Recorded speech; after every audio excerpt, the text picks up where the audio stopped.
Doamne și domnilor, bun găsit la ora adevărului, ora 16:30, astăzi vineri.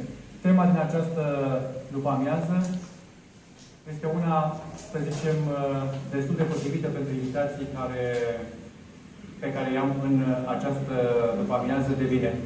Regenerarea politică în PNL Olt. N-aș vrea să vă mire și aș vrea să vă țină captiv la o discuție destul de interesantă cu invitații de pe platou. Invitații din această după-amiază sunt Ionuț Comănescu, PNL Slatina. Bună seara și bine ați venit! Bună seara! Și domnul Victor Iacobescu, PNL Olt. Bună seara și bine ați venit! Bine v-am găsit! Dumneavoastră ați mai călcat platoul emisiunii noastre și acum sunteți pentru a doua oară. Și am venit cu aceeași plăcere ca și data trecută. Vă mulțumim pentru invitație. Prima dată în platoul televiziunii Prima TV este Ionuț Comănescu. Aș vrea să-l cunosc mai bine și să văd un pic parcursul dumnealui în politică. Cam care a fost? Am început cu Mișcarea Populară, acum un an de zile, la inițiativa domnului Victor Iacobescu. Dânsul m-a adus în Mișcarea Populară și mi-a dat încredere și îi mulțumesc foarte mult pe această cale. Ce aș putea să vă spun? Am plecat de la Mișcarea Populară alături de domnul Iacobescu, plecase și domnul președinte Marian Vasile. Am considerat că nu mă mai regăsesc în proiectul domnului Bobe și am preferat să vin alături de o echipă la PNL Slatina, să facem lucruri bune pentru orașul ăsta. Da, eu aș vrea un pic să mă leg de activitatea dumneavoastră în cadrul Mișcării Populare. Ce ați făcut acolo mai concret? În ce birou ați fost sau ați avut vreo funcție, ceva? În Mișcarea Populară am fost în biroul de la Slatina, am fost vicepreședinte al Mișcării Populare Slatina. Mă ocupam de monitorizarea presei, monitorizarea online-ului, promovare, publicitate. Am făcut și sondaje de opinie, mă ocupam de coordonarea sondajelor de opinie, în care domnul Iacobescu a ieșit cu un scor foarte bun la vremea aceea. Din incompatibilitate de idei cu domnul Bobeș, am preferat să atunci, la început când ați venit în cadrul MP-ului, ce v-a făcut să faceți pasul acesta, să intrați în politică? Pentru că, după câte am înțeles mai devreme, într-o discuție pe care o aveam până să începem dialogul în fața telespectatorilor, a spus că este primul partid pe care l-ați accesat ca și activitatea noastră în politică. Da, sincer, când am venit în Mișcarea Populară, nu știam foarte multe lucruri despre partid. Ce m-a făcut să vin a fost imaginea domnului Iacobescu. Faptul că dânsul mi-a fost profesor de limba și literatura română. Am aflat că va candida la primăria Slatina dintr-o întâmplare. Vorbeam cu dânsul pe Facebook despre niște poezii și la o întrebare de-a mea care suna cam așa: ce mai faceți, cu ce vă mai ocupați? Mi-a spus că va candida la primăria Slatina și atunci am decis să am o discuție cu dânsul și pot să spun că în 10 minute ne-am înțeles și am venit în Mișcarea Populară. Bravo! Deci a fost o chestie. Dar dumneavoastră ce v-a făcut, domnul profesor, să îl atrageți pe domnul Ionuț Comănescu în plaja asta așa, sau mai bine zis, în jungla asta a politicii? Că deocamdată o politică reală și cu fair play nu prea avem. În primul rând, Ionuț mi-a fost elev, este unul dintre elevii în care am crezut și în care cred. Ne-am întâlnit, bineînțeles, după ce a terminat liceu, am discutat despre diverse teme și până la urmă m-am gândit că felul în care s-a implicat el atât în facultate cât și în liceu îl poate propulsa către o carieră politică. Și sincer i-am spus că aș fi mândru dacă ar fi alături de mine într-o competiție și mai ales că este un economist din punctul meu de vedere cu foarte multe cunoștințe în acest domeniu. Aveam nevoie de o persoană cu asemenea cunoștințe alături de mine, pentru că un candidat la primărie trebuie să aibă în jurul său, în primul rând nu poate să le cunoască pe toate, trebuie să aibă în jurul său oameni de încredere, dar totodată și oameni care cunosc problematici. Da, iertați-mă că vă întreb. Da. Unde ați constatat dumneavoastră că este un foarte bun economist? Ce a făcut? Ce activitate v-a atras atenția a lui Ionuț Comănescu încât să spuneți să spuneți că e un foarte bun economist acum? Are și un blog, nu v-a spus, dar totodată și am avut și discuții referitoare la economia Slatinei, economia țării, economia mondială. Am avut diverse discuții între noi și vă dați seama că temele sunt diferite. Eram curios ce studiază la facultate și mi-am dat seama că are cunoștințe temeinice care îl pot ajuta ulterior să aibă o carieră frumoasă. Acum, domnul Ionuț Comănescu, v-aș întreba și iertați-mi incisivitatea de om de televiziune, dar nu pot să rat să nu vă adresez această întrebare, pentru că reprezint, așa cum am mai spus, vocea telespectatorului aici în emisiune. Credeți că faceți brânză mare în politică? Eu zic că da. Ținând cont de ceea ce se întâmplă pe platforma asta, nu vorbesc de un anume partid sau din partidul în care sunteți acum dumneavoastră, credeți că faceți lucruri importante? Puteți să realizați ceva? Eu zic că da, pentru că deja mentalitățile oamenilor încep să se schimbe. Deja în mediul online, ați văzut și în campania domnului Claus Iohannis, cât de mult a contat faptul că s-a axat foarte mult pe promovarea pe Facebook. Se spune că mișcarea Facebook l-a făcut pe Iohannis președinte. Ăsta e domeniul în care eu activez și în PNL, pe promovare online, și cred că putem să schimbăm modul de a gândi al oamenilor. Putem să-i informăm cu privire la ce facem, cu privire la ce fac ceilalți oameni pentru Slatina. Eu zic că putem face. În ce sens ați putea dumneavoastră să schimbați gândirea oamenilor din Slatina și chiar din județ, la nivel de județ? Știu că dumneavoastră sunteți la organizația PNL Slatina. Da. Dar bănuiesc că aveți și deplasări în teren, adică prin județ, da? De obicei, în teritoriu nu prea merg, se ocupă colegii mei de la PNL. Bun, atunci eu la nivel de Slatina. Pe Slatina. Bun, la nivel de Slatina, în ce consta, din punctul dumneavoastră de vedere, în ce consta această schimbare de mentalitate? Păi uite, haideți să vă dau un exemplu concret. Noi încercăm să le prezentăm oamenilor realitate, ceea ce nu prea face multă lume. Încercăm pur și simplu să monitorizăm foarte bine presa, pentru că nu toate articolele pe care le vedem în presă sunt și cu scopul de a ajunge la cetățean în stare brută. Multe dintre ele sunt finisate. Și noi încercăm să le prezentăm oamenilor adevărul. Să le spunem de ce așa și nu altfel. Bun. Atunci eu întreb pe Ionuț Comănescu, cum vede el realitatea la nivel de Slatina? Dacă s-ar putea cu exemple concrete. Cum văd eu realitatea la nivel de Slatina? În primul rând, nu-mi place administrația locală pe care o avem în momentul de față. Nu-mi place ce s-a întâmplat, imediat vă spun. Nu-mi place ce s-a întâmplat în ultimii ani în Slatina. Știți și dumneavoastră ce cazuri au fost ultimii noștri doi primari, au fost arestați la un moment dat, sunt anchetați. Vă dați seama că lucrurile astea te fac să intri și să vrei să schimbi ceva, mai ales la vârsta mea. Poate pe cei de 60 de ani, de 70 de ani, nu-i mai interesează atât de mult ce se întâmplă cu orașul ăsta. Dar pe noi, tineri fiind, vă dați seama că probabil ăsta e orașul în care voi activa de acum încolo. Nu sunt adeptul schimbărilor și plecărilor în altă parte. Nu m-am gândit niciodată să plec în străinătate. Vreau să trăiesc aici în Slatina, dar vreau ca Slatina să-mi acorde, să-mi dea niște oportunități să mă dezvolt. Vedem foarte mulți tineri care ies de pe băncile facultăților și lucrează, vă spun, de colegi de-ai mei, de la Facultatea de Economie. Să mergeți, cu exemplu, proprii. Da. Exact, care termină și ajung vânzători în magazin sau lucrători comerciali la diferite supermarketuri. Cred că pentru a fi lucrător comercial nu trebuie facultate. Dar din lipsă de posturi pe studii superioare, ajung să facă lucrurile astea. Dacă nu aleg cealaltă variantă de a pleca în străinătate. Și de multe ori nu pleacă în străinătate să facă munca pe care au studiat.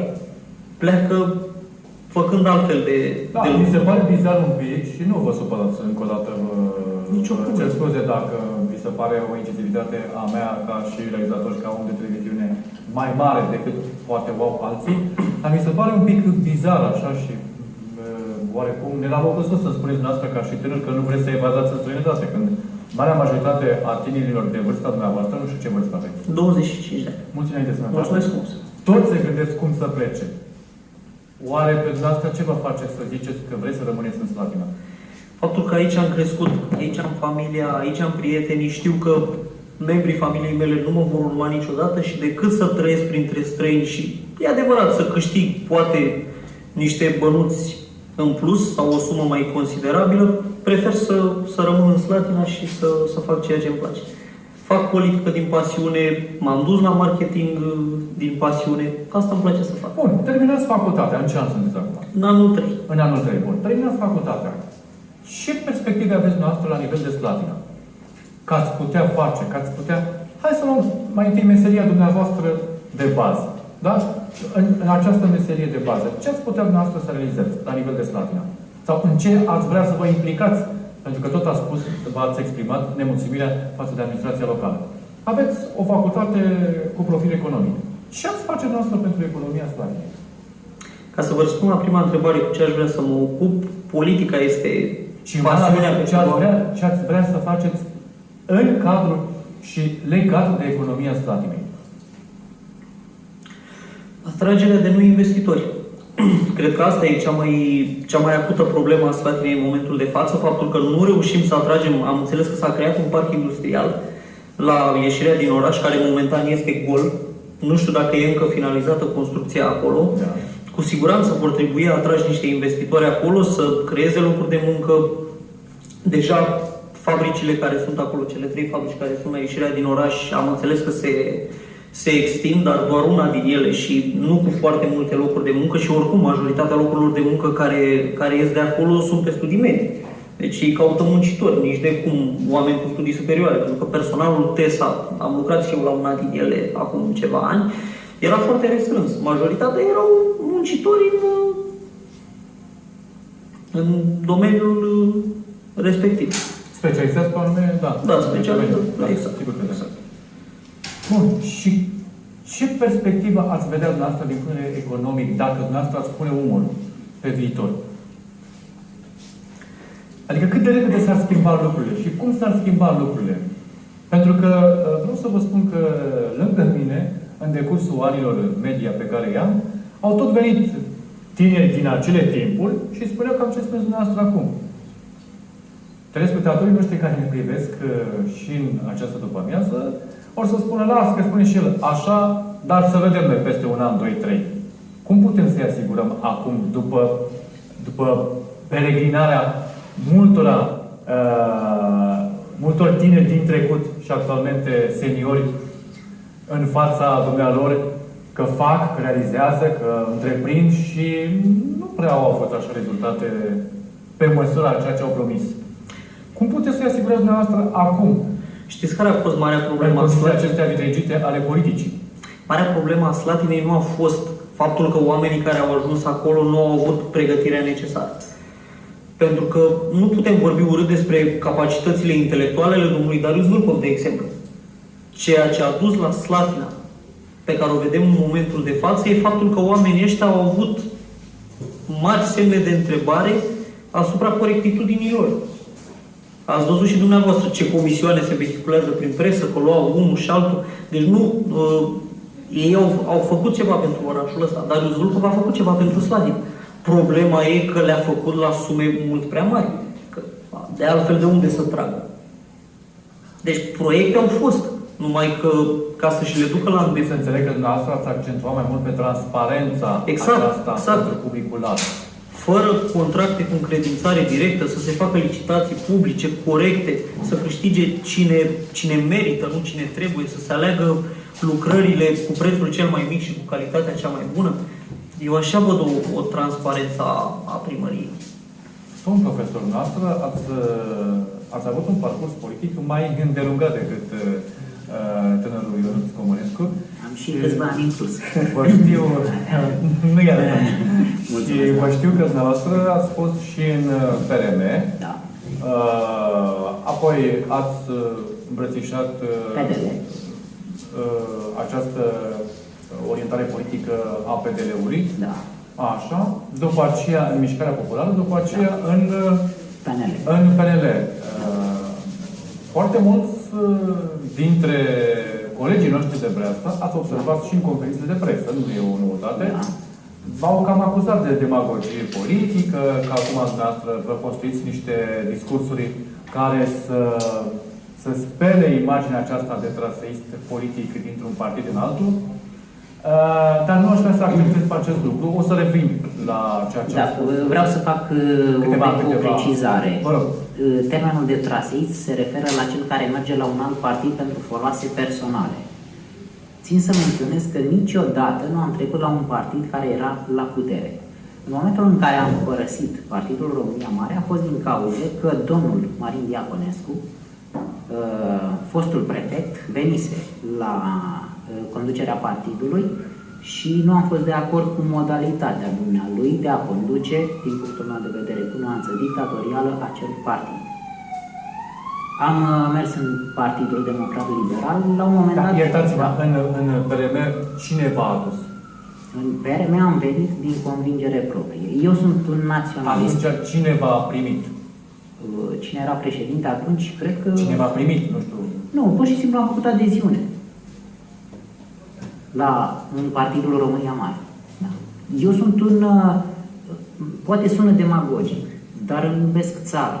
Și, din păcate, în ultima vreme, patriotismul acesta este luat în derâdere. Pentru că, dacă ne uităm la americani, americanii sunt mândri de faptul că le cântă imnul ca o steagul peste tot. Noi de ce să nu avem această mândrie de a fi români? Ne e rușine cu istoria noastră? Nu. Când am avut pe Caragiale. Și de foarte multe ori, ceea ce spuneți dumneavoastră este asociat cu personajul acesta Cațavencu. Știu că Nae Cațavencu vorbea despre țărișoara lui, dar dacă ne gândim la felul în care se manifesta patriotismul în decursul istoriei noastre, lucrul acesta a fost benefic. Dacă ne gândim, Ștefan cel Mare, Mihai Viteazu și atâția domnitori, felul în care Alexandru Ioan Cuza a devenit domnitor al celor două principate, iar ulterior Ferdinand, mă refer aici la Marea Unire, eu cred că noi avem nevoie de asemenea piloni morali în istoria noastră națională și, din păcate, nu sunt de acord cu ceea ce se vehiculează acum ca istoria să devină o materie aproape opțională. Este obligatoriu. Eu am zis că nu e adevărat această știre, dar și dumneavoastră, cum ar veni, confirmați că se accentuează pe acest lucru și chiar foarte serios ca această materie să devină opțională. Bine, nu opțională, dar în momentul în care se limitează numărul de ore și dacă țineți minte, atunci când erau noi în liceu, istoria românilor se studia în 2 ani. Acum se studiază într-unul singur. Și ceea ce nu este suficient. Exact, nu este suficient. Copiii noștri trebuie să cunoască istoria țării, să cunoască de unde am pornit, ce am făcut și ce am ajuns. Este esențial pentru românism. Bineînțeles, se vorbește despre Uniunea Europeană, că trebuie să avem vederi pro-europene.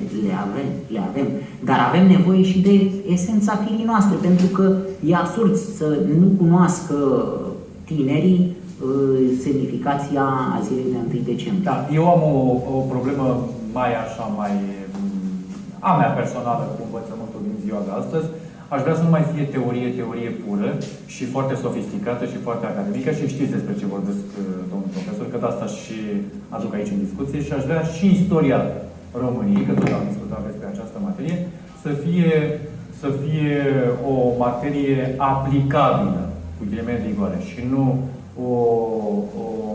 o materie aridă în care să am niște cunoștințe destul de importante, destul de bune, așa, dar care să nu pătrundă și sufletul și mintea copilului. Și v-aș da exemplu acum, pentru că tot am adus în discuție acest obiect foarte important pentru elevii unei școli, indiferent, gimnaziale, primare, de liceu, nu contează.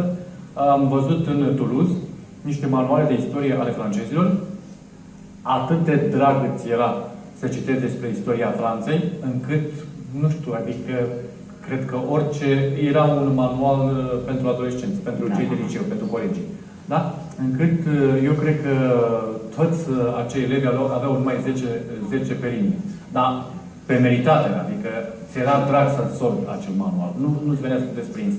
Așa că am trebuit să fie și manual de istorie, nu vă supărați acum pe mine și vă spune că și manualele de limbă și literatură română ar trebui tot așa să fie scrise, adică să aibă acel stil acroșant pentru ele, pentru acele vârste. Știm foarte bine că sunt anumite perioade pe care le parcurge o ființă umană, de la copil până la vârsta de adult, și un adolescent nu poate să fie ca un adult mai așezat, mai liniștit, trece printr-o furtună hormonală mai mare.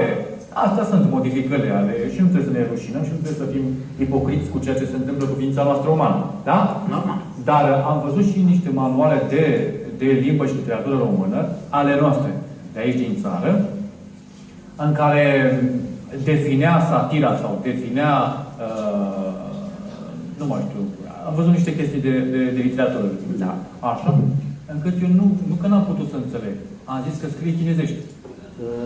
Până la urmă, asta este rolul profesorului, de a face cât mai atractivă și cât mai, așa cum spuneați dumneavoastră... Este și rolul profesorului și nu vă contrazic. Însă aceste manuale care vin în fața elevilor ar trebui să fie atractive. Pentru că nu numai ceea ce face profesorul prin starea lui, prin emoția lui, prin adecvarea lui emoțională la clasă contează, cât și ce face elevul în urmă după ce termină acele ore. Și rămâne cu acel manual. Și din păcate, am spus-o de atâtea ori, Ministerul nu se raportează la realitățile din teritoriu. Resort, domnul profesor, tot politicul își bagă coada. Că nu de asta am și adus în discuție aceste lucruri. Înțelegeți? Din punctul meu de vedere, atâta timp cât politicul își va manifesta într-un fel sau altul implicarea în învățământ, lucrurile nu vor merge pe făgașul corect. Bun, dar corpul profesorilor, zicem de limba și literatură română, cum sunteți dumneavoastră, da? Ar trebui să fie mult mai activ în sesizări, în rapelări mult mai multe a Ministerului de Resort direct sau prin intermediul inspectoratelor de învățământ, da? Adică să se facă, hai să zic așa, o statistică, nu zic un lucru foarte pompos și foarte sofisticat, cu ceea ce înseamnă apropierea pentru materia aceasta, cu ceea ce înseamnă procesul de învățare al elevului de liceu. Dumneavoastră sunteți profesor de liceu, da? Ar trebui această colaborare între cel care e în fața elevului, cel care practică meseria de profesor și Ministerul de Resort, care dă niște comenzi de foarte multe ori politice și nu... Să știți că de-a lungul timpului s-a solicitat de la Minister părerea profesorilor. Profesorii au transmis mai departe realitatea din teritoriu. Eu vă întreb sincer, s-a ținut cont? Din punctul meu de vedere, nu. Problema e că... Mulțumesc pentru sinceritate. Întotdeauna. Problema e că acolo în minister au fost în frunte, cum se zice, au fost persoane care nu aveau treabă cu ceea ce înseamnă profesoratul sau care au fost sau erau profesori universitari și nu cunoșteau realitățile din teritoriu. Pentru că sunt sigur că au fost miniștri în țară, dar sunt sigur că au fost duși la clasa cea mai bună, au fost duși la școlile cele mai frumoase. Exact, da. De către diarii respectiv sau de către locale. Da. De ce miniștrii respectiv nu au făcut precum Alexandru Ioan Cuza, de exemplu? Se îmbrăca, pentru că tot am vorbit de istorie mai devreme, se îmbrăca asemenea unui om obișnuit și mergea prin țară să vadă care sunt realitățile. Și atunci, dacă noi ne complacem acolo la nivel înalt, fiecare administrație, fiecare guvern, din punctul meu de vedere, a greșit. Pentru că nu a pus accentul pe realitatea din teritoriul învățământului. Totuși pune amprenta din ce în ce mai mult acest factor politic, domn profesor. N-ați putea și prin organizațiile acestea teritoriale, organizația statică, organizația județeană Olt, să realizați, să întreprindeți niște acțiuni care să aibă un ecou destul de larg, destul de mare, să ajungă chiar la nivel național. Și privind această problemă, cărora poate multora li se pare că e așa, o chestie mai fictivă, mai... de săptămâna viitoare... Fără un real folos și fără un profund folos. Dar eu zic că e foarte important procesul de învățământ să se desfășoare și nu degeaba desfășurat această discuție despre manuale și despre ceea ce înseamnă învățământul din ziua de astăzi, pentru că dumneavoastră sunteți profesor. Da. Da? Deci și să știți că de săptămâna viitoare, împreună cu domnul profesor Marius Balașa, chiar dorim să lansăm dezbateri. Am făcut lucrul acesta, l-am anunțat și în conferințe de presă, la care invităm profesori, reprezentanți mass media, pentru a încerca să fim aproape de toți colegii noștri, de a vedea care sunt profesori, da, pentru a vedea care sunt necesitățile fiecărei unități de învățământ din Slatina, care este percepția domnilor profesori despre situația învățământului și totodată vrem să ne implicăm și în viața elevilor în vederea obținerii, să zicem, a unei încrederi în ceea ce ar însemna promovarea unor proiecte, veți vedea ulterior despre ce este vorba, în care să angrenăm. Să înțeleg că dumneavoastră din punct de vedere extracurricular să mergeți și să extindeți chestia asta până la nivel de minister de resort, să ajungeți? Noi vrem să fie scânteia. Slatina, Olt și ulterior aceste dezbateri să se extindă la nivel național. Da. Asta ar fi foarte bine, este un lucru foarte important. Domnul Marius Balașa, ce funcție are în PNL-ul? Este președinte. Că tot ați pomenit, trebuie să-l și... Da, domnul Marius Balașa este președintele organizației PNL Slatina. Vis-a-vis de ceea ce a spus tânărul pe care dumneavoastră l-ați împins așa în marea asta, în tumultul ăsta al politicii, privind economia Slatinei, ce părere aveți? Ați mai avea ceva de completat sau despre ceea ce a discutat și despre domnul Ionuț Comănescu sau despre Comănescu, am specificat foarte clar, aici de față. Da. Așa. Sigur că și domnul Bălașa este tot tânăr și discuția tinerețea pentru că a făcut sport o vreme îndelungată, dar acum vorbim despre Ionuț Comănescu, pentru că cumva eu am pasat discuția către dumneavoastră la ceea ce a spus mai devreme Ionuț Comănescu. Da. Eu și Ionuț ne pliem din punctul meu de vedere pe aceeași gândire pozitivă, optimistă,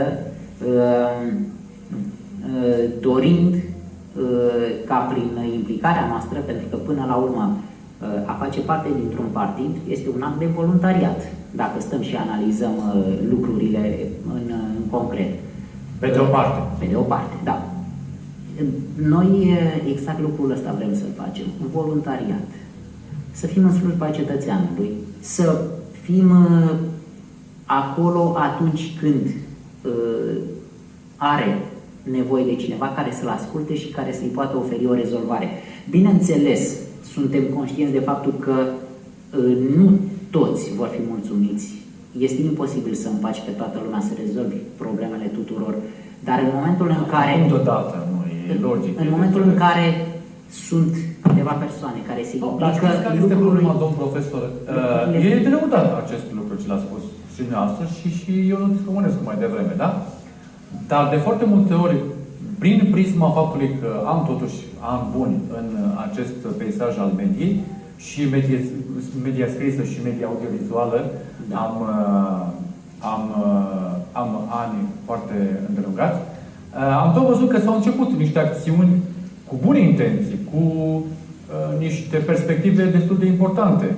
Însă nu au mai continuat. Odată parcă s-au frânt așa, sau parcă, nu știu, au fost absolvite de cu totul și cu totul alte lucruri mai puțin dorite și mai puțin utile pentru societate. Sunt persoane care nu sunt pregătite din punctul de vedere al conturării personalității pentru un asemenea succes. Atât eu cât și Ionuț consider că am avut o evoluție în timp axată pe bun simț, pe înțelegerea a ceea ce înseamnă lipsurile financiare și totodată pe dorința de a ne autodepăși și de a fi alături de cei care își doresc să se autodepășească.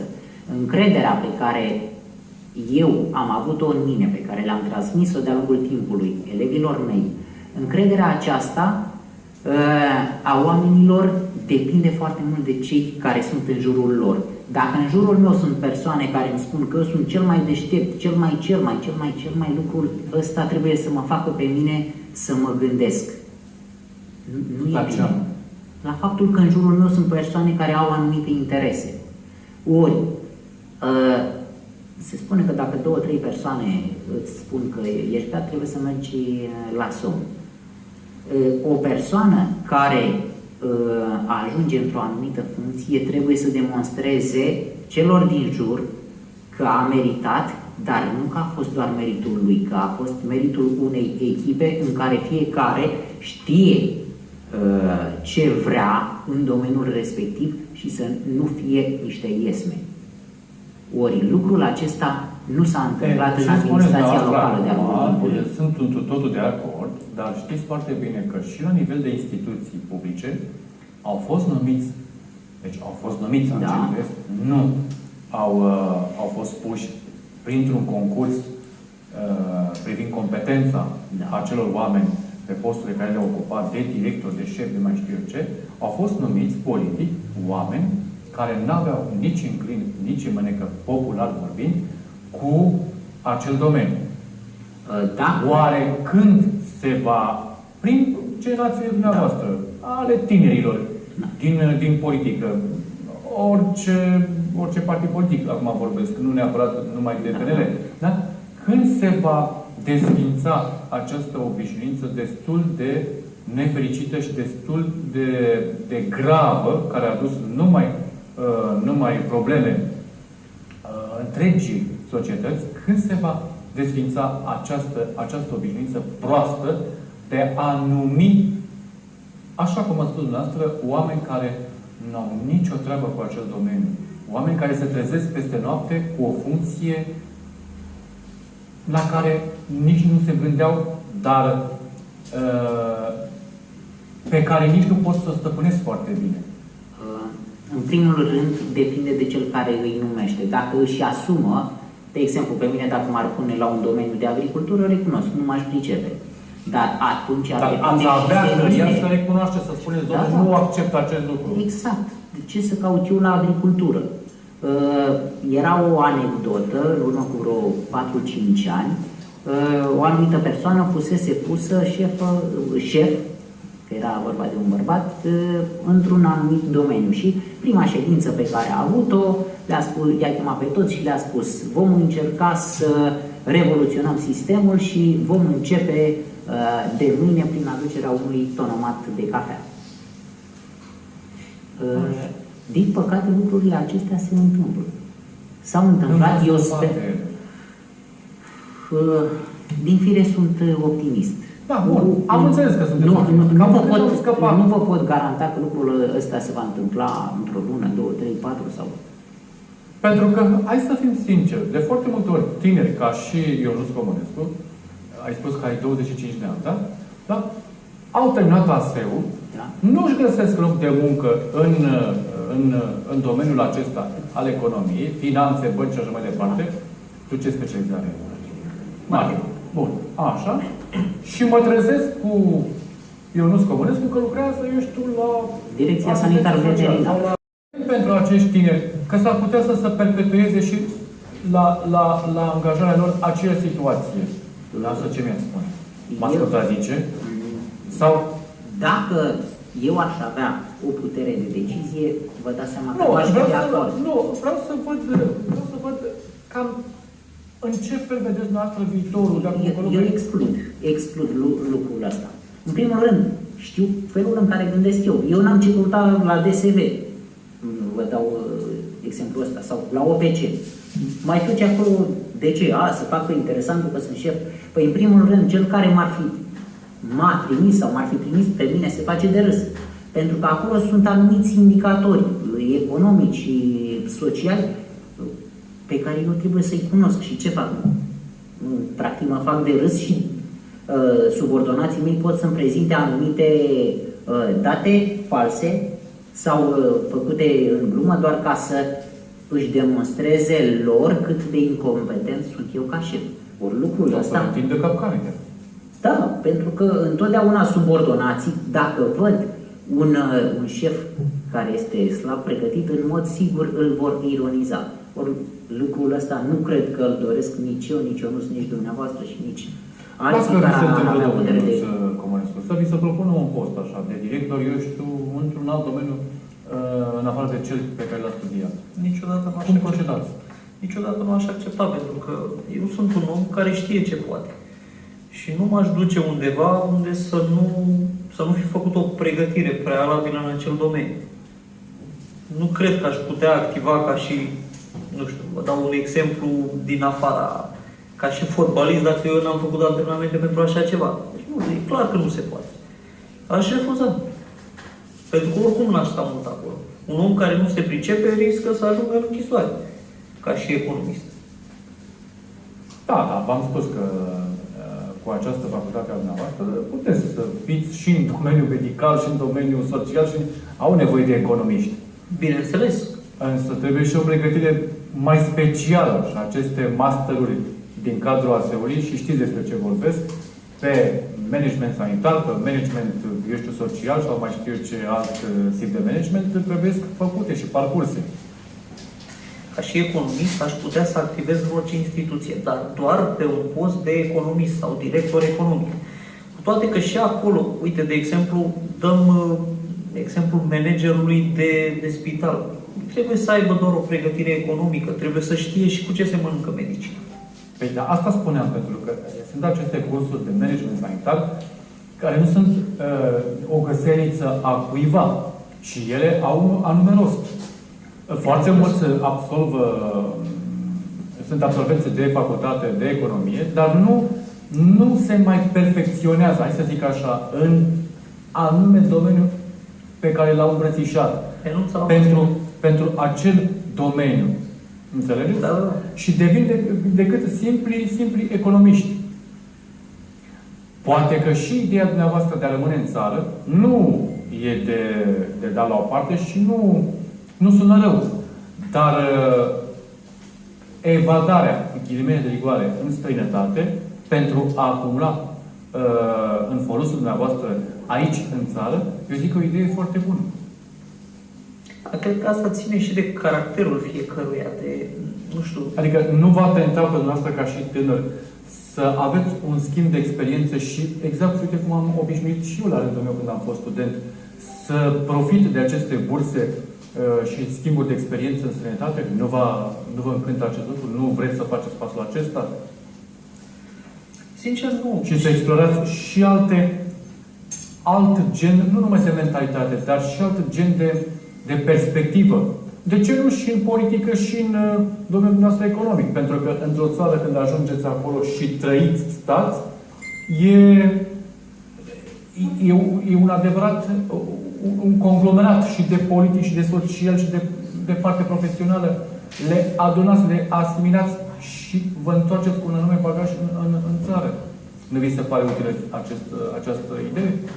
Poate ca și schimb de experiență ar fi util.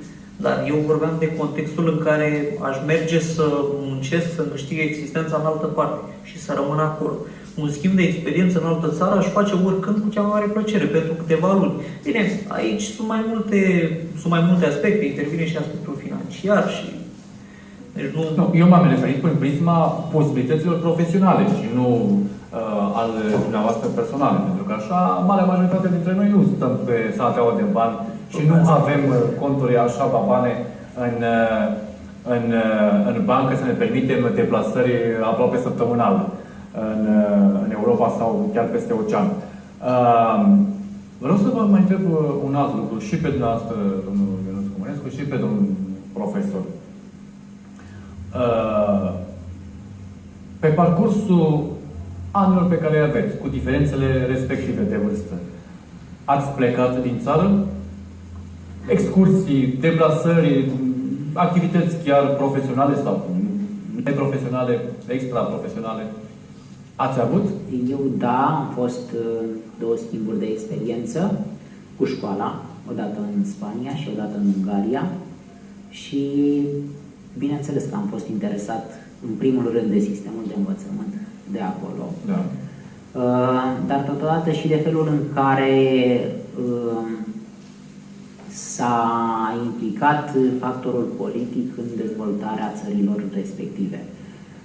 Am vorbit atât cu cei din Spania, cât și cei din Ungaria, dar bineînțeles că erau și din alte țări. Unii erau la fel de dezamăgiți de felul în care factorul politic își manifestase influența în diverse domenii, iar cei mai dezolați, cei mai supărați pe factorul politic, să știți că erau ucrainenii și italieni. Italienii în special din cauza lui Berlusconi, iar ucrainenii din cauza corupției. Spuneau că la ei corupția este generalizată și chiar erau uimiți de faptul că în România s-au făcut progrese în ceea ce privește limitarea influenței celor corupți. Vreau să vă spun că e o chestie inedită ce se întâmplă în ediția de astăzi. N-am mai pus această întrebare altor oameni politici care mi-au călcat pragul platoului, indiferent în oricare televiziune în care am fost eu, dar prinde bine și aș continua și eu de întrebări pe această temă și v-aș întreba următorul lucru. Cu ce idei ați venit de pe unde ați fost? Din Ucraina, din Spania, din Ungaria? Cu ce idei bune, benefice ați venit noastră ca și profesor într-un liceu din Slatina și pe plan politic și pe planul dumneavoastră profesional să le aplicați aici? Da, în primul rând, eu sunt profesor, apoi implicat în politică și da, în momentul în care am fost... Iertați-mi ordinea pe care am luat-o acolo, nu cu intenție, vă rog. În momentul în care am fost în Spania sau în Ungaria, în primul rând m-a interesat felul în care este organizat sistemul de învățământ. Pot să vă spun că la ei nu există un număr atât de mare de elevi în clasă ca la noi. La noi se ajunge inclusiv la 42-43 de elevi. De ce acest lucru? Dintr-o eroare a Ministerului. Felul în care sunt gândite clasele, din punctul meu de vedere, lasă de dorit. Este absurd să ai clase de 18 elevi și clase cu 42 sau 43 de elevi. Pentru a eficientiza atât activitatea profesorului cât și munca elevului, din punctul meu de vedere, maxim ar trebui să fie 25 de elevi într-o clasă. Nu mai țin minte, sincer, în ce țară, dacă ajungeau într-o clasă, cred că Polonia, în schimbul pe care îl aveam, din discuțiile pe care le-am avut, la 16 elevi se diviza clasa. Adică erau 8 cu 8. Se puteau merge până la 15 elevi, dar în momentul în care se ajungea la 16, atunci se făceau două clase. Să vă spun sigur că se întâmplă în Norvegia. Da. Și... Nu știu de Polonia, dumneavoastră mi-a spus de Polonia. Sincer, nu mai țin minte, pentru că erau reprezentanți din așa se cel puțin 7-8 țări. În Norvegia și Finlanda, eu am mai spus acest lucru, că acolo, ca să devii profesor, pe lângă facultatea, să zicem, de profil, filologie, litere, matematică, informatică și așa mai departe, post-universitar faci un institut de psihopedagogie. Acolo nu se joacă nimeni cu ceea ce înseamnă meseria de profesor. Da, și la noi sunt acele module psihopedagogice pe care oricine le face. Sunt module. Da. Acolo este un institut de 4 ani de zile post-universitar pe care îl absolv, devii absolventul acestui institut. Și un alt lucru foarte important, da, vă rog să vă interesați de acest lucru și nu spun așa. Un alt lucru foarte important este acea baterie de teste psihologice care o au și la admiterea în acest institut psihopedagogic, dar și după absolvirea acestui institut psihopedagogic, care e foarte important și îți prinde foarte clar dacă ai vocație pentru a practica meseria de profesor, învățător, educator și așa mai departe, sau dacă ești un simplu venetic, cu ghilimele de rigoare, da? Pentru că știm foarte bine că în învățământul de astăzi din România, marea majoritate a profesorilor și o realitate destul de crudă și destul de nefericită, cel puțin din punctul meu de vedere,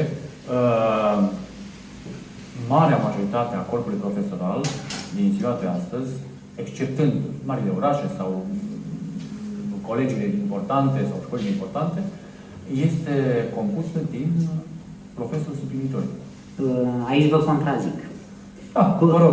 argumente. Timp de 4 ani am fost profesor de limba și literatura română și cred că în județul Olt acum, cred că sunt maxim 5 suplinitori pe acest domeniu, pe limba și literatura română. Dar vreau să vă spun că au fost ani în care în toată școala, în afară de director, directorul era profesor titular pe catedră, cu examen, cu tot ceea ce însemna a fi profesor titular,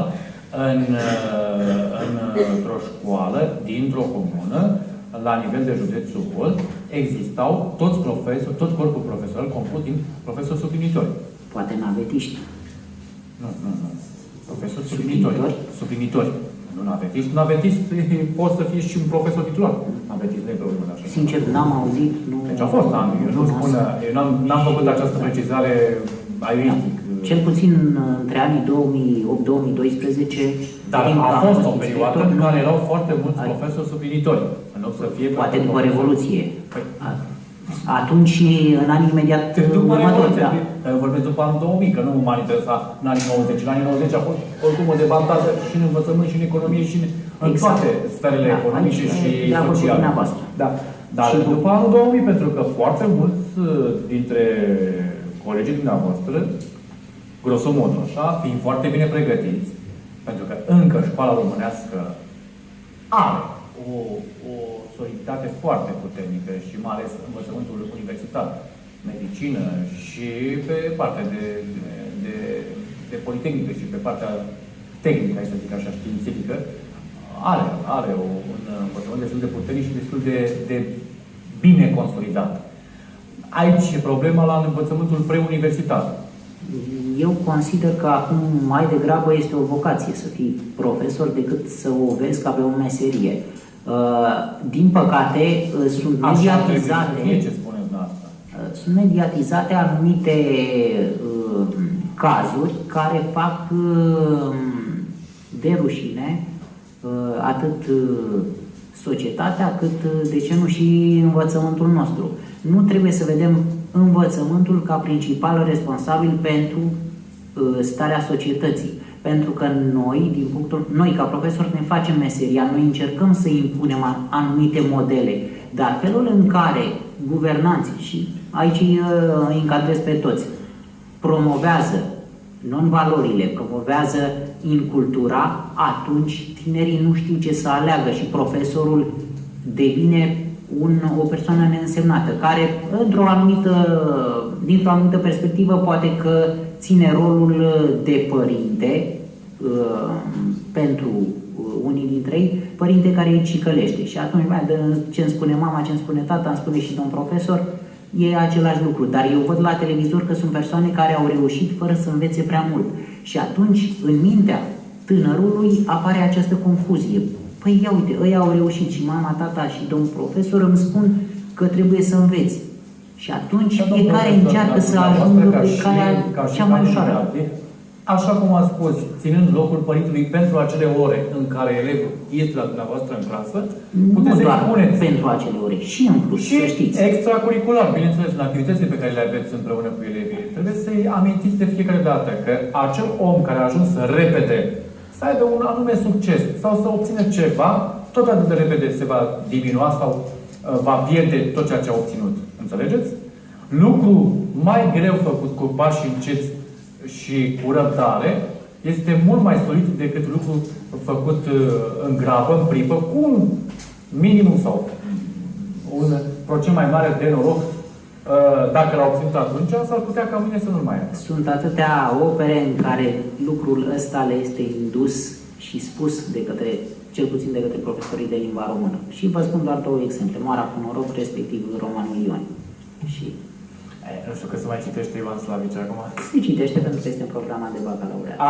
Bine spus, bine spus. Deci elevii trebuie să fie atenți la Ioan Slavici și Liviu Rebran. Liviu Rebran, da. Bun. Haideți să ne întoarcem un pic la tânărul Ionuț Comănescu. Le-ați citit pe aceste două?